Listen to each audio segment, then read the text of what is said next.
Hi, I'm editorial cartoonist Clay Jones, and I'm on Mr. Media.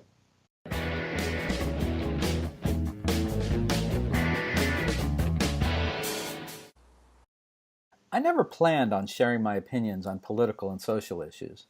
It's something that evolved slowly over the last 20 years.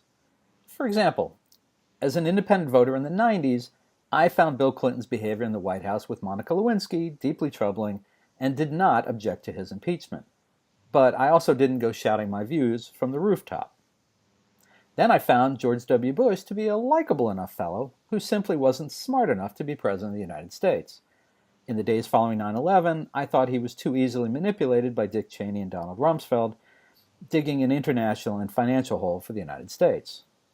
When Barack Obama came around in 2008, I registered as a Democrat for the first time because I wanted to support what I thought to be a remarkable man. I even worked for his campaign both times, something I had never done before. In 2016, I held my nose and voted for Hillary Clinton, who I did not like, but felt Donald Trump would be so much worse. Trump's consistent anti-American behavior, then and now, has made me more vocal than ever in social media and in person. Now, I tell you all that in the interest of full disclosure because I don't want there to be any doubt about where I'm coming from in talking with today's guest, syndicated editorial cartoonist Clay Jones. Jones expresses his political thoughts and emotion in art every day. He has a somewhat silly style, reminiscent to me of the late Wayne Stayskull, that for the last 2 decades belies a most serious message. Now you can find Jones' funny, biting work where I first discovered it, on Instagram, or self-syndicated daily to newspapers nationwide. His work can also be found on gocomics.com or his website, claytoonz.com, which is ClayToonz.com. Clay Jones, welcome to Mr. Media. Thank you, Bob. Thank you, Mr. Media. You're very welcome. It's great to meet you. I've been enjoying your work for months now on Instagram, and I thought I had discovered something, and I find out that you've been doing this actually for more than 2 decades. I created the Instagram account several years ago, and then I kind of ignored it. Occasionally I'd pop up a photo, but I think I spent like the last 3 years not putting anything up there. And for some reason, one day I checked it out, and I thought, I need to start putting my cartoons here. And I realized that I needed a new iPhone and everything for that kind of stuff. So I did. I was so ignorant. It's like, I can't even do this on my computer. I need to do it like on an app, on a tablet or the phone. And so, yeah. So anyway, I'm glad. The whole point that I'm getting to is that I'm so glad I just started using Instagram because, hey, this happened. So. Well, and has it, I'm just curious, of this aside, obviously this, of course, is a high watermark in your career now. But, definitely. I mean, has Instagram affected your career in terms of reaching more people, getting more response? Has it helped you at all? Has it hurt you? It hasn't hurt. I don't think any exposure really hurts unless you're like a flaming racist or something. But nowadays that probably helps you. But I would say it's still kind of in the early going for me. Mostly, I think it might be an exposure. I'm getting more and more followers every day on Instagram. I wouldn't say it's huge. It's not as big as Twitter and Facebook is for me at this point. I personally like Instagram just because I'm lazy and I don't want to read all the comments. I could just scroll through a bunch of photos, and there they are, and I like to see other cartoons. I like looking at photos, and people are very artistic and stuff, and I just like that, Now, I'm curious on the business side. You are self-syndicated at this point. I know Yes. You used to be carried by creators. Are you cartooning? Is this the sole source of your income? It is, but there's a lot of other things that you need to do as self-syndicated, and that is you got to work your butt off. You have to recruit new clients and everything. But there's also some income from I do commission cartoons for, I just scratched, you told me that earlier. I do commission cartoons for the Costa Rica Star, and occasionally I do one for a newspaper here and there. Mm-hmm. But there's also income from the blog. So when people click a link and it goes to my website, I actually get 1/1000th of a penny of that. So that's part of an income. It's from the advertising. Some people buy signed prints, and some people just make donations because since I'm not employed and all I do is cartoon for a living. I don't have any other job. That really helps out. And some people believe in journalism, so they do it. So And there might be a few other little things that I can't remember at this moment that all kind of help and add up. Occasionally, there's a really good reprint that comes in that might be a few $100 or something. Does So, what I'm wondering is, does making your cartoons available on social media, does that cut into your income, or does that expand your exposure so that it helps your income? um, I don't know the answer to that one yet. I'm still trying to figure out the algorithms and how to work hashtags. But I know this, that when people share a photo, which is what Instagram totally destroys, but if someone shares a photo on Facebook um, of my cartoon, that means someone's not going to the blog. And that actually steals from me. If Mm. somebody posts a link to my cartoon and then people go to the blog and, hey, you're getting it for free anyway, and you might complain about the ads or whatever, but that helps me out. A lot of people don't understand that. I think that we're like in this era where everything's supposed to be free and immediate, and people still complain to me like, oh, I can't see the entire cartoon. I had to click your link. Damn it. Like, yeah, damn it. I made some like a quarter of a penny or whatever on that. But yeah, answer your question. I don't know yet, but I'm still trying to figure it out. And I know most of my colleagues haven't figured it out either because they're all posting photos of their cartoons, which does nothing for them. Mm. And I tell them all the time that one click to your website is probably worth 1,000 times more than 10,000 shares of a photo of your cartoon. But photos get shared more. So Right. there's a paradox. People love to share photos, and it's a lot easier to get those shared than a link. When Well, somebody brags about getting a photo shared 1,000 times, I'm like, shut up. That's not an accomplishment. well, I mean, you and I are we're connected on a lot of social media, which is, of course, how we met, Facebook and things. So on, I've been for the last month or two, when I get the dailycartoonist.com, their daily news blast, Hmm. I share a lot of the political cartoons that they post, and I do that with kind of a mixed feeling. I think part of me is like, I'm really happy to share some great cartoons. On the other hand, I'm thinking, okay, that's a view that is probably costing the cartoonist. Hmm. But then I balance it and I think, well, the dailycartoonist.com is sharing that. I would think that the cartoonists would be complaining to them, saying, "Please don't share my art. You're not helping me." I'm kind of wondering what, because I mean, you know that I've shared some of yours that way, and Hmm. I'm kind of wondering, what is your view on that? Would you rather someone like me stop doing that, or? I don't really worry about it with individuals. It's more like the fan pages where they get thousands and thousands of shares. Hmm. I worry about those. So if you go out and you share my cartoon, and I don't worry about that, share the image. And also, I think with like the Daily Cartoonist, you might be talking about the comic strip of the day, Hmm. Right. and they have like in the context where he writes about it. I think that is a plus, just because of the exposure from that, and it's also fair use. When somebody takes your content and they write about it, and write about what you're talking about, there's nothing wrong with that. It's totally legal, and actually, I think it's pretty much an honor to be included with that. So don't feel bad about sharing those, All at right. least not Well, from my end. Another cartoonist might shake his finger at you, but I don't think that's going to happen. well, I wanted to bring Mhm. it up honestly because I've been sharing a lot of that, and I thought if I talk to you, and I've shared a lot of the other Clay that I know, Clay Bennett, who's also been Hmm. on this show, Ever heard of and him? yeah, I figured one of you guys, uh, especially being in in terms of the internet, being at somewhat close quarters, would say, "Hey, Bob, don't do that. It's not you're hurting my income or whatever." No, So, I don't think you are with that. I think you're just fine, so don't worry about it. all You can right. sleep now. All right, yes, I can, and Yeah, I like sharing them because the cartoons are so powerful, and so few newspapers are carrying enough political cartoons these days I agree. that I like to and the response has been amazing. I actually find, for my part, when I share a political cartoon like yours or Clay's or Antelne's or whoever it may be, it gets a stronger visceral response than sharing the latest from the Washington Post or the Daily or the New York Yeah. Times.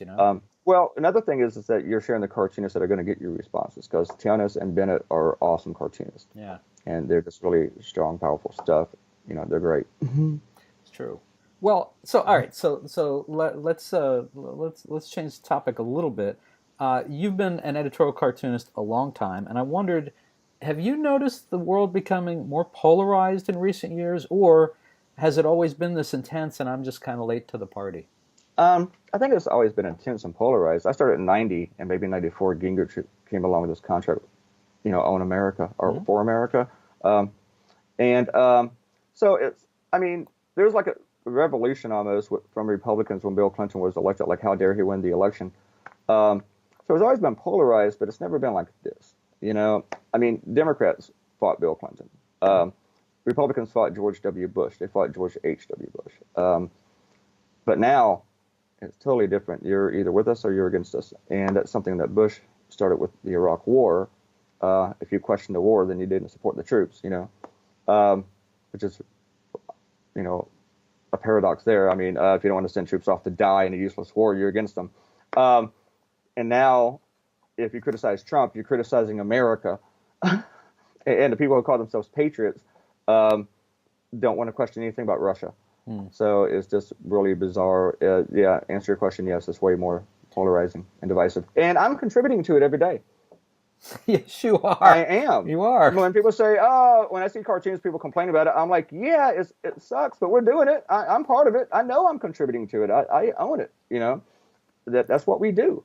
And I'm not going to stop. I feel like there's a lot of things that we have to like argue against that's going on bad in this nation. And if that makes me polarized or make it even more polarized, sorry, but going to keep doing what I think is important, what needs to be said and done. So I was going to say, I'm thinking about what you were saying about under Bush, you were either with us or against us, and now it's even more so under Trump. I'm thinking that was probably also the case of the president who was in office when you were born in '66, I think, right? Was yes. Lyndon Johnson. There was this, and it cut across party lines. There were people who felt that who were either we had to be in Vietnam or not, and it didn't. It wasn't necessarily a right or a left thing because I mean Johnson was a Democrat pushing this war footing. Foreign policy didn't change, did it? No. From one president to the other. No. And Democrats protested at the Democratic National Convention, in 72? I mean, yeah, a lot of that cross-party lines. So I'm sorry I interrupted. No. Well, and so kind of what I'm kind of wondering is, and I think you just answered my question, to do what you do, how much knowledge do you have to have of political history? How informed do you have to be? Like, for instance, I was curious when you were born. We're about 6 years apart in age. Let people guess which one of us is older and younger. But they can't see me, so they can guess.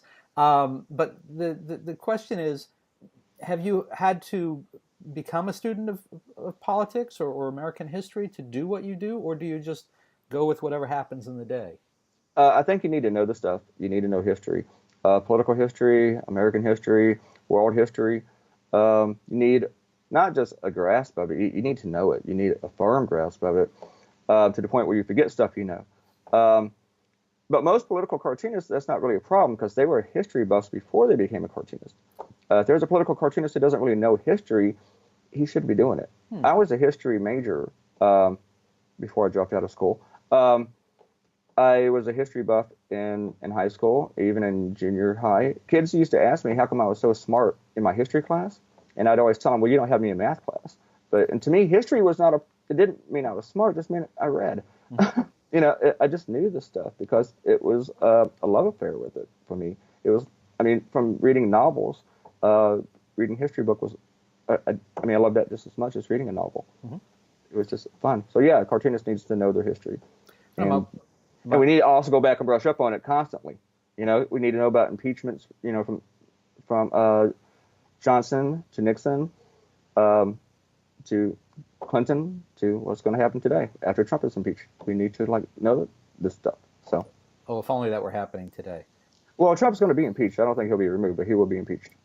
I'm calling it here. Mark the calendar.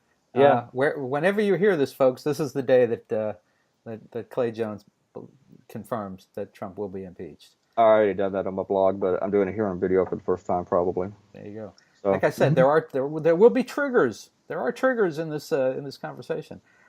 So, have your politics evolved over time? Did you start in a different place? Yeah, I did. I consider myself much more conservative when I started. I started in 1990, and I consider myself very conservative, which is kind of weird because I was always promoted some liberal issues at the same time. Like, I mean, when George H.W. Bush was for a flag burning amendment, I was totally against that. I was always for gay marriage, and I was against abortion, but I came around on that maybe in the late 90s.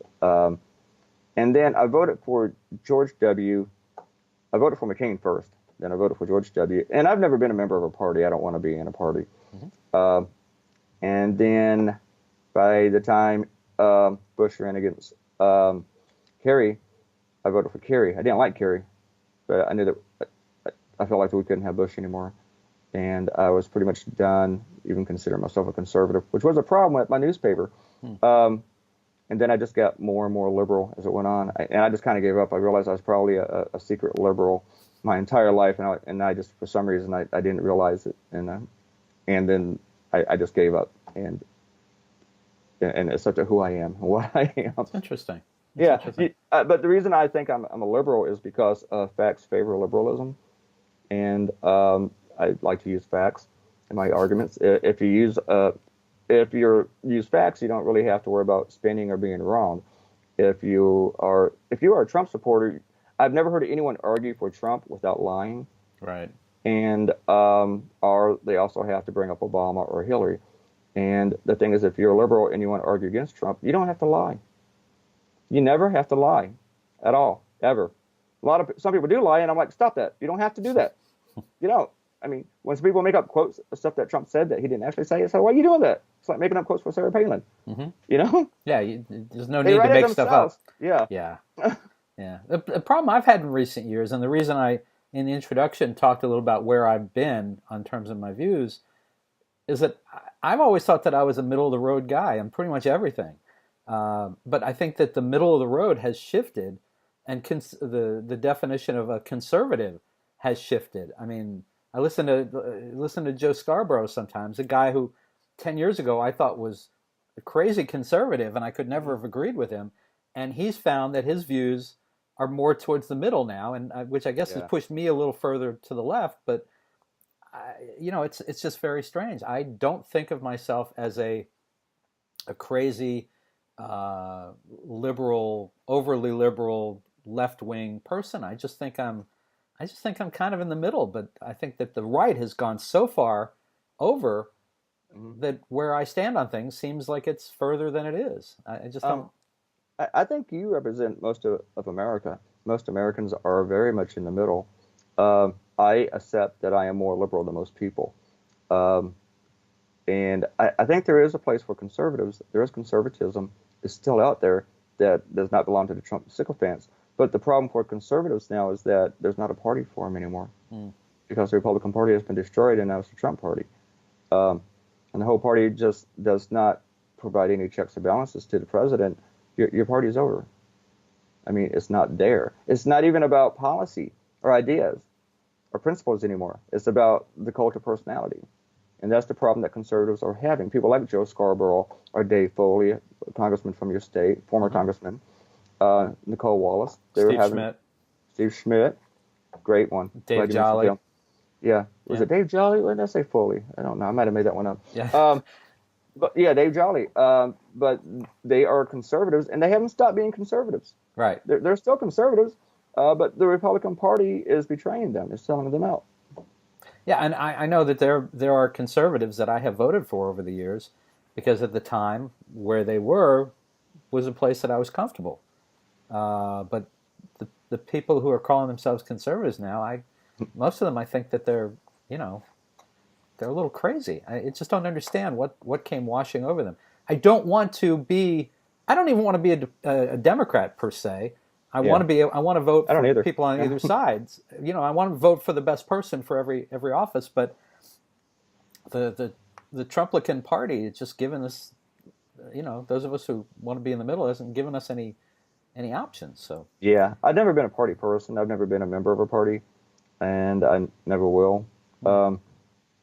I'm voting Democrat now. I think the Democrats are the only answer because it's the only thing that we got. Right. But yeah, I've never been in love with the party. I don't want to pledge allegiance or loyalty to anything because I would be very disloyal. Well, I want to talk to you about current politics, a little more about Trump and things. But I also was I'd like you to talk a little bit about how you got into this. Were you funny as a kid? Did you always want a cartoon? Did you have something else in mind? And how did it become a career? Um, I think I kind of fell back on it whenever, even though I always wanted to do it, but I also wanted to be a rock star. And the rock star thing wasn't working out. And I was kind of stuck in a rut where I was working in grocery stores and in a convenience store. And I realized I always wanted to be a cartoonist. I always cartooned. I drew comic books with friends of mine. And then I started doing them by myself because I realized I work better by myself.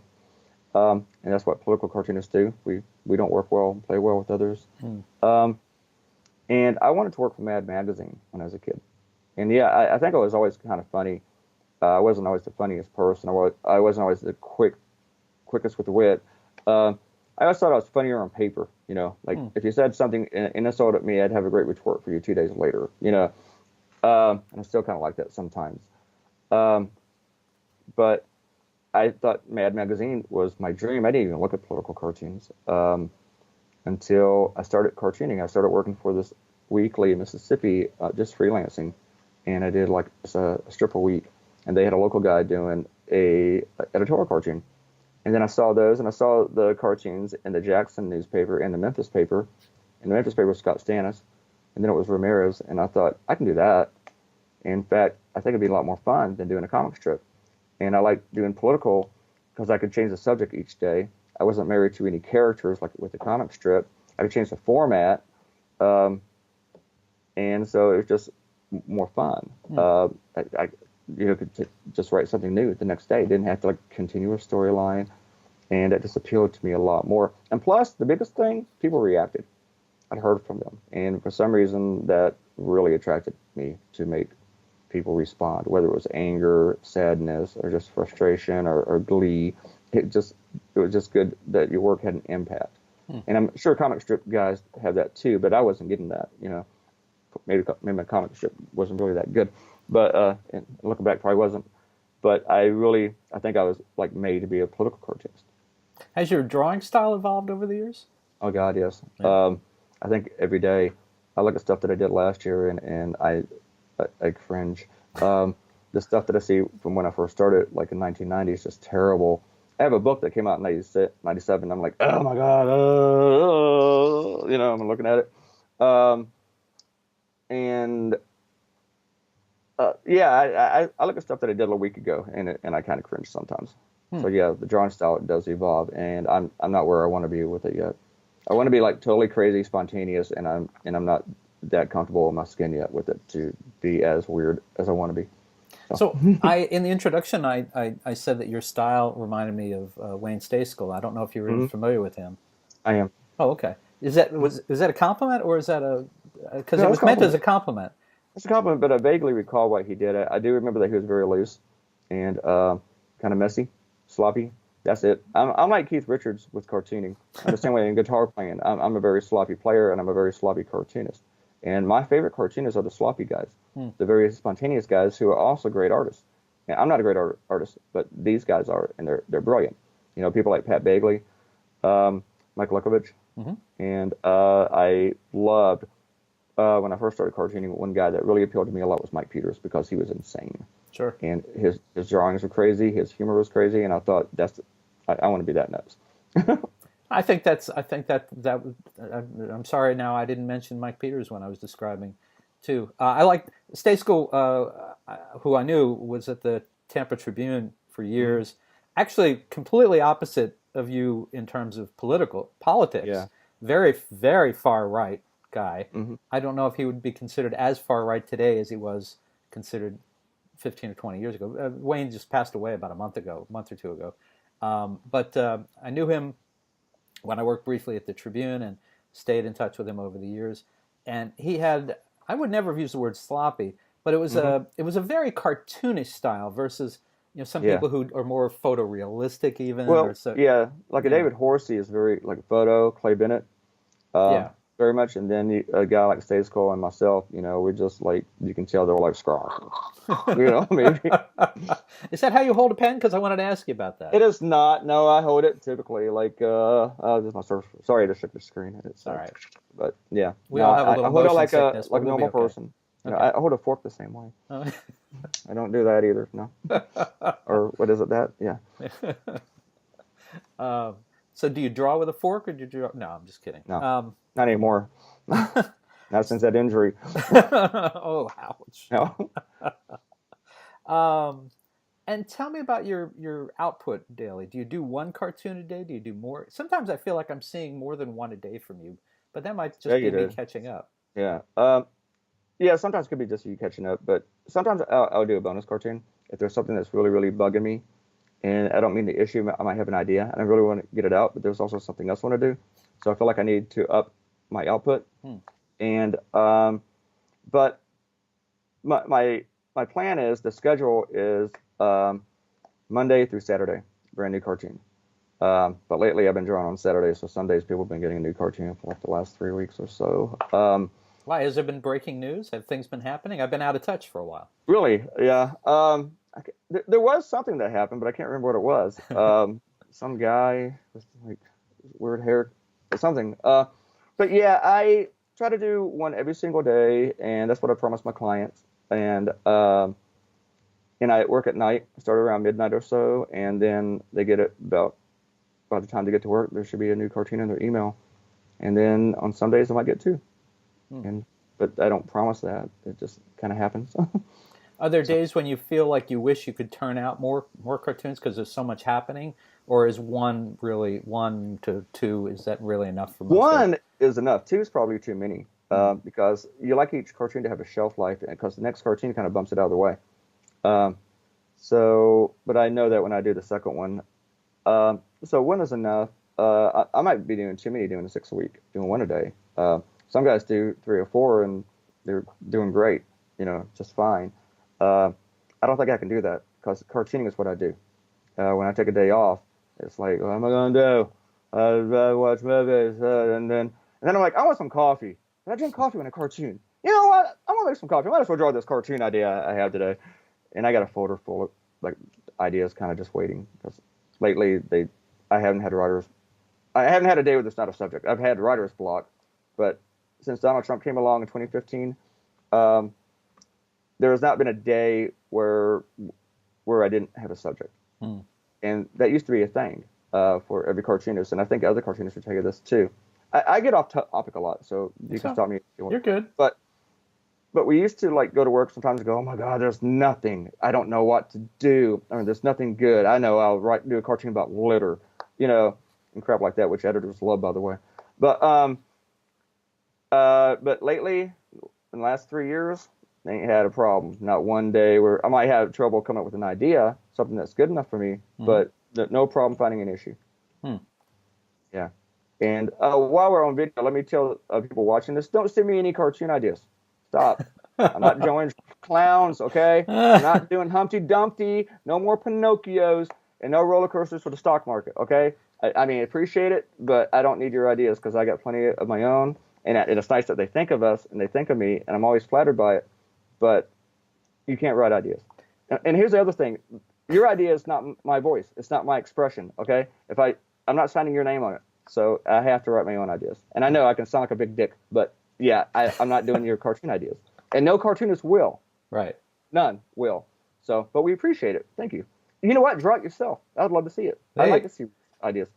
There you go. And those are great. And don't worry about it. And I get people say, I can't draw. I'm like, I can't either. And Humpty Dumpty and roller coasters a little too on the nose too, aren't they? Oh, man. Yeah, but here's the thing. Professional political cartoonists are drawing those. I've seen like 30 Humpty Dumptys over the past 2 weeks. CNN showed one. Look at this Humpty Dumpty cartoon. It's hilarious. Yay. Yeah. How do you pick that one out of the 80? So I'm a very condescending, cynical person, as you can see by now. Oh, we're fine. One of my favorites of yours, it's in the last couple, I think it's the last couple days, or maybe I'm just... The No cartoon? The No, yeah. Boy, I love that. And how did I know that? Yeah. How did you know that? That's the one that everybody just blew up about over the past week. I'm glad with that. Sometimes I like, why is that one the favorite one of the week? But that one, no, no. Explain that for people who don't know what we're talking about. I'd show it to you, but I don't have it in front of me because it's on this screen. It's on this computer. I have, there's a story about people able to just take a typical saw from Home Depot and cut through the steel slats. And well, you're talking about the Trump's wall and the wall and the sample that they put up. Yeah. Yeah. And so I had Trump on the day of his border visit. He's at the wall, on the other side is Nancy Pelosi, and she carved out a big no. On the other side of the wall. Right. And he's saying worst photo op ever. I was going to do something on Russian collusion with the Paul Manafort story had just come out about him selling polling data, and I was going to do this cartoon about him. And then I kind of thought about him writing collusion on the wall, like cutting it out while Trump's there. Oh, this, doesn't distract us. Horrible photo op. And I thought, that's a horrible idea, but I like cutting it to the wall. And then from there, just like ding. And then I thought, well, I'm not going to draw Manafort today. I got to do this because I thought I like the idea too much. And when I like the idea, that means I got to do it because most of my ideas, it's hard to make myself laugh. Mm-hmm. But when I do it to myself, it's like, oh, that definitely has to go.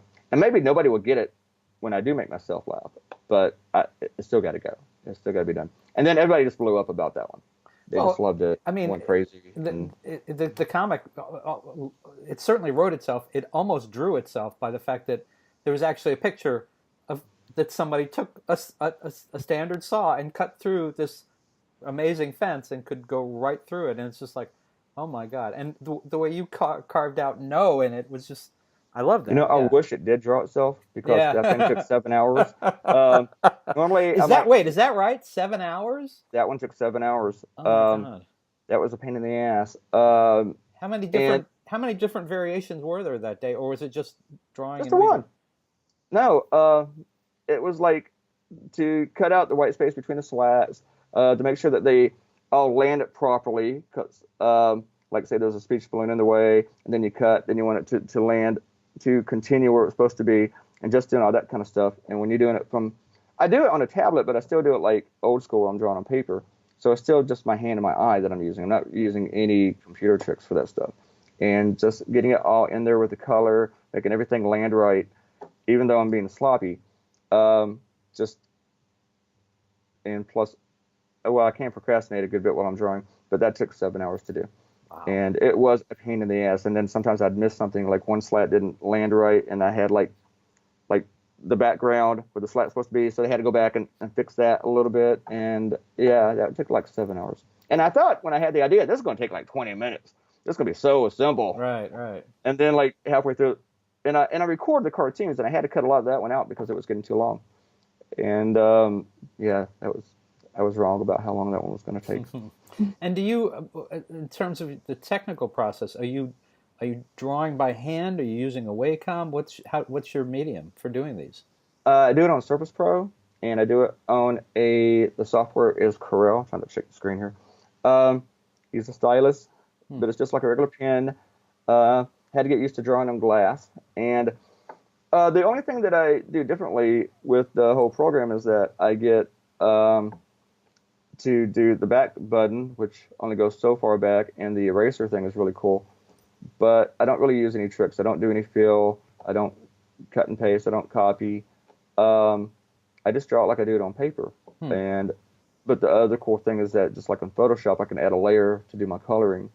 And but I do get to combine colors with the ink a lot more than you could with paper. Plus, I don't have to wait for drying. And the biggest reason, this is really, really stupid, the biggest reason that I started drawing on a tablet is because I got tired of eraser crap. I'm trying to find an eraser here. I still have them. Unfortunately, I bought like 2 years worth of paper before I bought the Surface Pro. No more of this stuff. Yeah. I hate those. I know. This is the best eraser out there in the world for drawing. Uh-huh. But I haven't used it in about almost 3 years now. And I just really got tired of having eraser crap everywhere. My son used to walk in the room, and because around my desk was always like this big circle of the eraser gun. And he'd go, Dad. And I don't know why it bothered him so much, but it did. I mean, when he was a little kid. Well, and I wanted to point out to people that one of the reasons I like to do the video interviews, especially with artists, people who are graphic, is because I often ask, "Can we see your desk and can you demonstrate to us?" And you were very sensitive about that because you felt like, well, I just work on this little desk, and you do Well, I it. can show you. You do it. Yeah, I mean, if you want to If you show don't us a mind me little moving you something. around. No, no, no. If you don't mind dancing. Ooh. I got to warn you though, this is also my bedroom. Okay. And I'm gonna try not to show you the bed because I don't want people to like get excited, Well, But are there naked people in the bed? there are, and I told them to be very quiet. All All right. 17 of them. They've done well so far. So you watch Yeah. TV during the day. And it pretty much stays on TV on news. Okay. All week until Saturday. Oh, there's Saturday, Nicole. Saturday I change the channel, and I watch either sports or a movie. My desk is very dumb. It's a desk my mother bought me when I was 15. And then I gave it to my son, and now he's not using it. And the space in here is so small, and I gave away all my drafting tables that I started drawing on this desk, which is way too small for me. My legs barely fit in the little. Oh, there we are. Yeah, Yep. this area, it can barely fit in there, and yeah, it is a small desk. Wow. It's very small. That is really really small for someone who's making it is. it For a their life art. professional big league in the Washington Post cartoonist, it is very small. But you see the guitars? Yeah, lots of great guitars. There's a little Thank you. amp. How many guitars in the room? 5. Wow. There are more guitars here than naked people. That's too bad. You got to work on your ratio. It's I know. The guitars are supposed to get you the naked people. well, so it's overrated. since we've managed to mention naked people, I want to only twice, 2 or 3 times. Yeah. If you want to bring your screen a little bit so we can see the painting behind you a little bit more, because there's the story there. Where do you go? Actually, let me unplug this. Okay. All right. The painting. All right. So there she is. So that is Grace. So I want you to tell us about Grace in a second. Whoops. We're all sideways now. There. That's good. That's good. So I'm going to ask you about Grace in a second, but I want to tell you a story before I ask you a story. So I did this biography of the cartoonist Will Eisner years ago, and he told me the story. I'm in his house, and we're walking down the hall, and he's telling me about all the pictures on his walls. He says, "This is a painting I did of my father, and next to it is this picture of this naked woman." And he said, for years, people would come to his house and say, "Oh, that's your father. So next to that, is that your mother?" And he's like, my God. "Why would you think that I would paint a naked picture of my mother?" So anyway, so behind you is this painting of someone named Grace. So for those people who listen to the show and don't watch, it's a woman who is either cutting or combing her hair. She's in a bra and jeans. So and this has been over Clay's shoulder the entire time we've been talking. So I got to ask, what's the story of the painting? Oh my God. And I'm feeling so bad right now because he deserves a shout out. I worked with this artist's wife. He's a local painter, and he's well known here locally. Bill Harris. Oh, thank God. Bill Harris. I worked with his wife, and one day he asked for a cartoon that I drew. He wanted to give to somebody else, so I gave him the cartoon, and I said, well, and then and I thought my cartoon is cool, but these paintings he sells like $1,000, and I'd seen this painting before because I know the girl in it. Yeah, I used to drink with her, and she's kind of like the person. She is the person in the painting. She travels a lot. She's a little bohemian, a little goofy, really cool though, sweet girl. And she modeled for Bill. Bill doesn't do anything real nasty or stuff like that, but he likes the human form, and he likes local scenery. And I let him borrow my apartment a few times. I had a different apartment that was downtown. It was very, very old, and he asked if he could use it for some nude paintings and stuff in there. And I was not there when he did it. I just left it alone because I didn't want to be that creep in the corner, looking at college girls who were naked. So I just gave him my apartment and I left. But he gave me a painting, and so that was cool. The way to do that is the way Belushi did it in Animal House. I'm gonna have to ask you to repeat. Well, you're frozen right now. I'm gonna wait for you to unfreeze. I'm sorry, Clay. Can you hear me now? I'm waiting. Clay? I'm waiting. Hello, Clay. Yes, I'm here. Can you hear me? Yeah, I can hear you. All right. Well, go ahead and sit back. Yeah, there you go. Sit back down. Yeah. I was going to say the way to look at naked college girls would be the way Belushi did it in Animal House, with a ladder and popping along from window to window. But I think that's illegal, and you probably get a reputation. I didn't say I was going to do it. I'm just saying that would be the way to do it. But don't suggest I do it. I'm not. I'm not suggesting anyone do it, but I'm saying that would be the way to do it if one. And I'm a lot older now than Belushi was when he did that. That'd be even worse, probably. Yeah, that's a little scary. Yeah, you're probably Yeah. right. Well, let's ignore that. Like a quagmire out there. So we're gonna wind up because we've just been we've been going on a little long here, but it's fascinating. I wanted to ask you about your Trump, your characterization of Trump. Oh yeah. It How seems can we like do without talking about that? Yeah. yeah, it seems like every artist has to, whoever the president is, it's not just Trump. If it was Obama or W or Reagan or Clinton, there's some characteristics, some physical characteristics that everyone focuses in on. For you, it's his hair, and people go, oh yeah, big deal, picking on his hair. But you've done something interesting with his hair that you recur with. Can you talk a little about that? That's the funny thing is that I get so many comments about that, even from other cartoonists. And I think at first I was trying to do what other cartoonists do, which is like, how do I make fun of this that's already ridiculous? It's already absurd. Mm-hmm. And I try that too. Let's just try to make it sweep around or whatever. But then I just gave up. I thought, it looks stupid. Let's make it even dumber. And to me, that was a good point, not a good reason not to vote for the guy.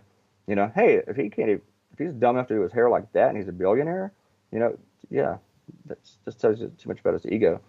So I just went crazy with it, and then it got crazier and crazier and crazier, and I get more comments about that about anything else, and even from other cartoonists, and they're all positive for the most part. Funny thing is, sometimes somebody would tell me, your Donald Trump doesn't look anything like Donald Trump, and I tell them, I know he doesn't, but it's Donald Trump, and I'm going to make another claim right now, since we're talking about that. The other thing people talk about is the tie. And because I make the tie ridiculous. And I was the very first political cartoonist in the country ever to give him the extended tie, to draw it long. Now, some other cartoonists might say, no, he didn't, but I challenged him to prove me wrong. I had the date when I first started. I have it written down, but nobody, and there's no reward for that, or a award for that, but I am the first one to give him the long tie. And other cartoonists didn't copy me. They just finally caught on to it, because we all notice things. Sometimes it takes us a little while. It took me a little while to notice it too. But, and then when you start noticing how long that tie is down, it's bizarre on him. Then you get to give it a life of its own, and that gets almost as many comments as the hair. Got it. All right. Last thing I want to ask you: is there any cartoon, recent or older, that you might want to apologize for today while you have this audience? Is there anything that from which you might have escaped impeachment by your own peers? Oh, there probably is, but I can't really think of any right now. There's a lot of cartoons I regret. Either just the idea was bad, or maybe it went too far. I shouldn't have done that. I think I did something recently, like over the past year, that did make fun of Sarah Huckabee Sanders, come to think of it, that now look back, it's like, I probably shouldn't have done that. I mean, I'm not going to lose any sleep over it, but I probably shouldn't have gone that far with it. I don't mind making fun of her when I draw her, but making that the point in the cartoon, probably not. And I think I did that, and looking back, I didn't catch any heat for it, but I think I probably shouldn't have done that one. I've done cartoons before that turned out later, may not, some of the issues, like on local issues. I was told something that wasn't true, or we reported something, and I did something on it that the next day is the guys. I wish I didn't do that one. I can't think of any particular ones. I'm talking about like years ago. Okay. And there's a whole bunch of cartoons that I did years ago that I disagree with now. Like I did a bunch of stuff about global warming just because I thought it was funny. Oh, it's cold, so this global warming doesn't exist. I wish I could take back all of those. All right. And a long time since I did one of those, but yeah. Clay, have you collected any of your cartoons in book form? Are they available? Yes. Actually, I'm going to move you again. There was a book, came out in 1997, and it's out of print, but I recently ordered a whole bunch of them, and I've been selling those on my site, and it's called Knee Deep in Mississippi. It's mostly local. Okay. And on the state, but it's a good collector's item if people want it. And yeah, there might be another book in the future. And they can get those at claytoons.com? Yes, they can. There's a link for it. Or they can email me at clayjones, JONZ, @gmail.com. All right. And you get a book. And Clay, all right, so we're at that point where I want to tell people where they can find your work. So obviously I discovered it on Instagram, but you share on Twitter and Facebook also. But the main place you'd like people to go and see your stuff is on claytoons.com, CLAYTOONZ.com. That's right. But if you follow me on Twitter or Facebook, you can click the link and go straight to it. If typing in claytoons.com is too much of a challenge, if you're a Republican, you may not be able to do it. So just go to the social media and you'll be able to find it. Instagram, I keep forgetting to post the links to the website. But if you follow me on Instagram, come aboard, click like on the cartoon, share them. Don't feel bad about sharing them and stuff like that. So, and of course, I'm guessing you would not mind if people did the old-fashioned thing and call their local newspaper and ask them why they don't carry Clay Jones. No, don't do it. Yeah, do that. Do that all day. Yeah. Definitely. You know what? Donald Trump is actually bad for business. So he's actually hurting us with the newspapers and everything. Well, he's wiping out the newspapers directly and indirectly. But newspapers are afraid to run cartoons about Trump. They really are. And I lose clients all the time. People tell me, well, we can't run so many cartoons on Trump. And I've had some papers tell me that they will not run any cartoons about Trump, good or bad. Wow. They will not say, it's like we don't have a president right now. They would not have any we don't. about the president. Yeah, we really don't. We don't. But you think you draw a cartoon about that. But they will not run anything about Donald Trump. So he's actually not good for business. People think he is. Like, he's great for ideas. I mean, until they write themselves, when he writes the cartoons for us. But yeah, I want to be in more newspapers. The alternative newspapers are really doing well for me because they're not afraid of him or his readers. And those editors are bold. And I have like maybe 5 or 6 of those. And those are great. But your general newspapers are afraid of Donald Trump's readers. Wow. I never thought about that. But yeah, that makes sense. They're petrified. Yeah. I mean, the editors of the Dallas Morning News got death threats, not because of me, but when they start threatening to kill your editor, you may not want to run your cartoon anymore. So people stop doing that. That could get to be a problem. I see that. That's why I don't mind giving Republicans little digs. All right. Well, listen, Clay, it's been great to get to know you today and to have you on and talk about this stuff. I've really enjoyed your work. I look forward to seeing it. And it actually, I don't know if you would realize this, but for whatever reason with the algorithm on Instagram, every time you've posted something new, it is always first on my Instagram feed. I don't know why. Maybe because I share it, maybe because I like it, but it shows up first every time. The minute you post something, it's the first thing, no matter when I look. Are you always looking at 6 a.m. or something? No, actually, well. Oh, okay. Okay, maybe when I get up with the dog. Yeah, that's possible. Yeah. 7:30, something like that. Maybe the dog has something to do with it. Yeah, I like dogs. Yeah. My cartoons are very dog friendly. Well, I will. I hadn't thought to start showing him, but I will. Hey, you want to hear another cartoon secret? Sure. Before we go? Yeah. One more, real quick. All right. If you throw a dog in your cartoon, more people will respond to it because people love dogs.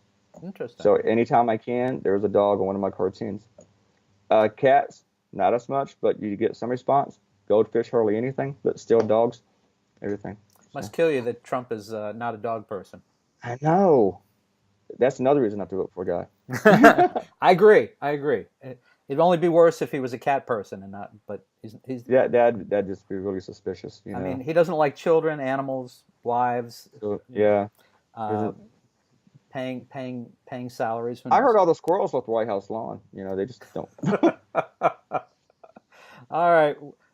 Clay Jones, thank you so much for joining us on Mr. Media today. Thank you, Mr. Media. It was great to be here. Thank you for all this. Thank you.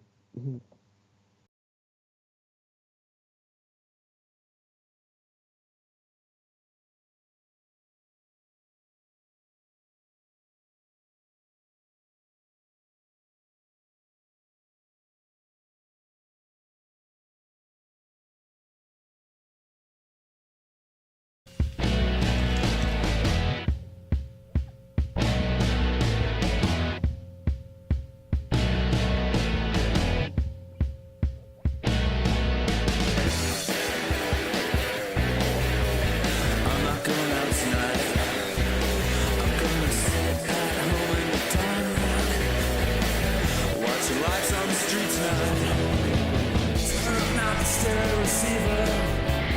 Turn your back on the deceiver. It's a bad idea to believe her. A bad idea to believe her. Turn up the stereo receiver.